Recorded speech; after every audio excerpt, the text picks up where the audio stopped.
Welcome back to week 2 of November. Ben is back to try his hand at chili crisp noodles. I'd seen this on TikTok as a trend for a while, and I always wanted to try it myself to get that satisfying sizzle. So let's see how I go.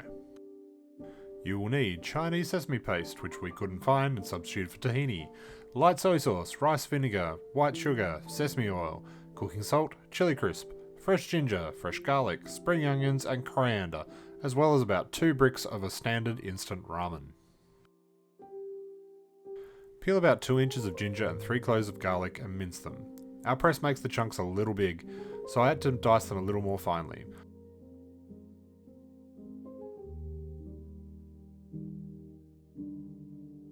Chop the spring onion greens roughly, don't include the whites for this, then chop the coriander roughly.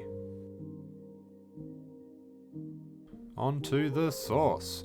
Add your sesame paste, sesame oil, vinegar, soy, sugar, salt, and mix well until well combined. Our sesame paste was very thick and I was worried it wouldn't blend, but after a lot of flattening and swearing, it all came together to look like melted peanut butter. Top with your spring onions, but don't mix them in.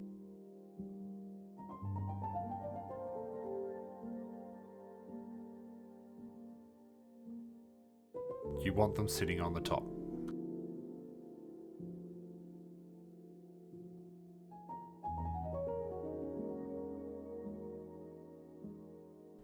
In a small saucepan, heat your 2 heaped tablespoons of chili crisp over medium heat.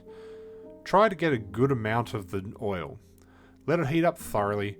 In another pot of boiling water, start cooking your noodles. Once bubbling away, add your ginger and garlic to the oil and stir for 30 seconds. This bit smelt amazing.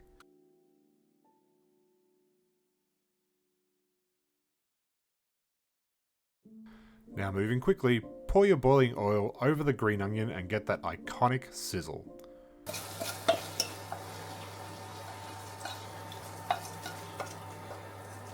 Kaboom! There was meant to be an earth-shattering kaboom! But I didn't hear anything. Starting to feel a bit ripped off. Not sure if it wasn't hot enough, but it was clearly boiling, or maybe not enough of the oil in the crisp ratio. Either way, mix everything together, it will smell incredible anyway. Add your ramen noodles and stir them through. If the sauce seems too thick, add some of your noodle water. But ours seemed fine.